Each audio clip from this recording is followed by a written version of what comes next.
حضرت عبداللہ بن مسعود رضی اللہ تعالیٰ عنہ نے فرمایا کہ حضرت یونس علیہ السلام مچھلی کے پیٹ میں 40 روز رہے۔ یہ انہیں سمندر کی تہہ تک لے جاتی اور دور دراز کی مسافتوں میں پھراتی رہی۔ بعض افراد نے 7، بعض نے 5 دن اور کئی ایک نے مچھلی کے پیٹ میں رہنے کی مدت چند گھنٹے لکھی ہے۔ حقیقت حال تو اللہ تعالیٰ ہی کو معلوم ہے۔ اس حالت میں حضرت یونس علیہ السلام نے دعا کی، لا الہ الا انت سبحانک انی کنت من الظالمین۔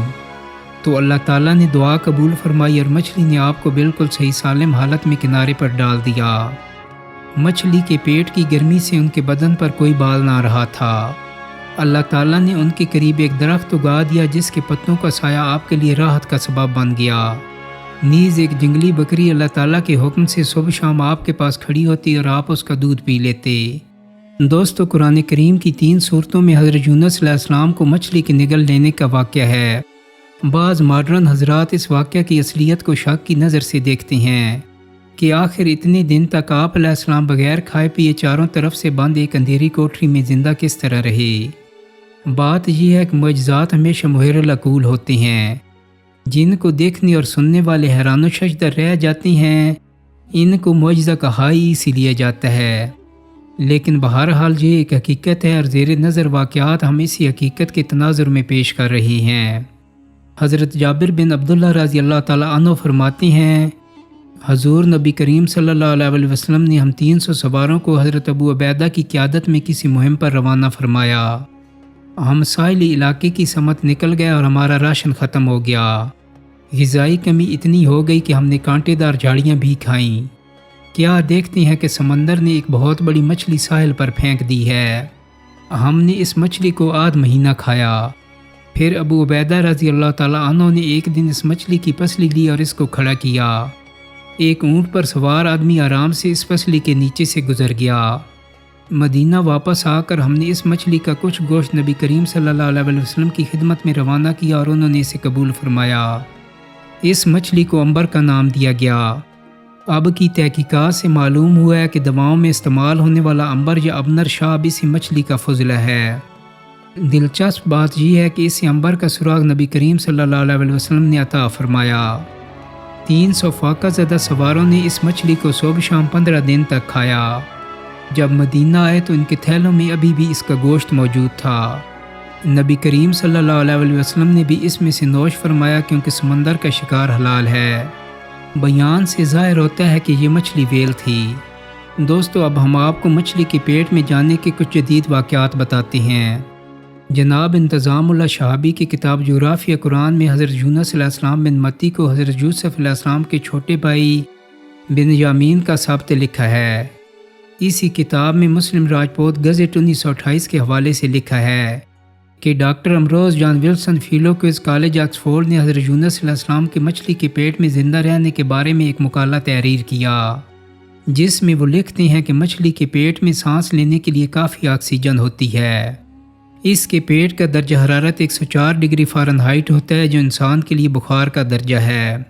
1890 میں ایک جہاز فاکلینڈ کے قریب ویل مچھلی کا شکار کر رہا تھا کہ اس کا ایک شکاری جیمز سمندر میں گر پڑا اور ویل مچھلی نے اسے نگل لیا۔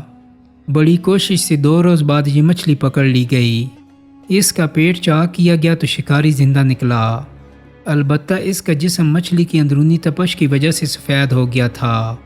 14 دن کے علاج کے بعد بالآخر وہ صحت یاب ہو گیا۔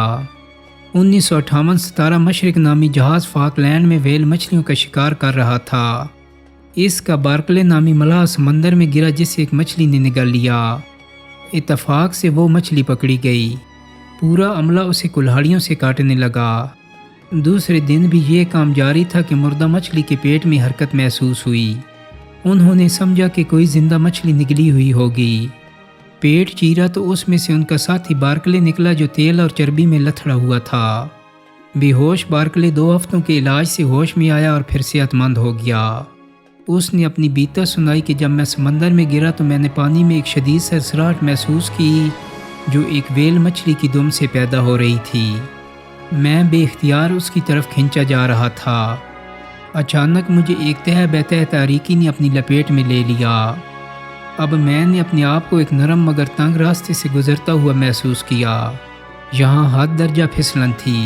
کچھ دیر بعد میں نے محسوس کیا کہ میں ایک وسیع تر جگہ میں ہوں۔ ارد گرد نرم گداز اور چکنی دیواریں کھڑی تھیں جنہیں ہاتھ سے چھوا۔ اب حقیقت کھلی کہ میں ویل کے پیٹ میں ہوں۔ میں نے خوف کی جگہ اطمینان حاصل کرنے کی کوشش کی۔ موت کو لبیک کہنے کو تیار ہونے لگا۔ یہاں روشنی بالکل نہ تھی، البتہ سانس لے سکتا تھا۔ سانس لینے پر ہر بار ایک عجیب سی حرارت میرے اندر دوڑ جاتی تھی۔ آہستہ آہستہ کمزور ہوتا چلا گیا اور اپنے آپ کو بیمار محسوس کرنے لگا۔ میری بیماری ماحول کی خاموشی تھی۔ اس کے بعد کیا ہوا مجھے کچھ معلوم نہیں۔ اب جو میں نے آنکھیں کھولی تو اپنے آپ کو جہاز کے کپتان کے کمرے میں پایا۔ بارکلے کو ہسپتال میں داخل کر دیا گیا جہاں وہ مکمل صحت یاب ہو گیا۔ دوستو، یہ خبر اخبارات میں شائع ہوئی تو علم اور سائنس کی دنیا میں تہلکہ مچ گیا۔ کئی نامہ نگاروں نے اس کا انٹرویو لیا۔ ایک مشہور سائنسی جرنل کے ایڈیٹر مسٹر ایم ڈی پال نے تحقیق احوال کے بعد واقعہ کی تصدیق کی اور لکھا، اس حقیقت کے منکشف ہو جانے پر میں تسلیم کرتا ہوں کہ حضرت یونس علیہ السلام کے متعلق آسمانی کتابوں میں جو واقعہ بیان کیا گیا ہے وہ حرف بحرف صحیح ہے، اور اس میں شک کرنا ایک زندہ حقیقت کو جھٹلانے کے برابر ہے۔ دوستو، امید کرتا ہوں کہ میری آج کی ویڈیو آپ کو پسند آئی ہوگی۔ اگر ویڈیو اچھی لگی ہے تو اس کو لائک اور شیئر کر دیں۔ میرے چینل کو سبسکرائب کرنے کے ساتھ ساتھ بیل آئیکن کو بھی کلک کر دیں تاکہ آپ کو میری آنے والی مزید ویڈیوز کے نوٹیفیکیشن ملتے رہیں۔ بہت جلد ہی ایک نئی ویڈیو کے ساتھ ملاقات ہوگی۔ اپنا بہت سارا خیال رکھیے گا۔ اللہ حافظ۔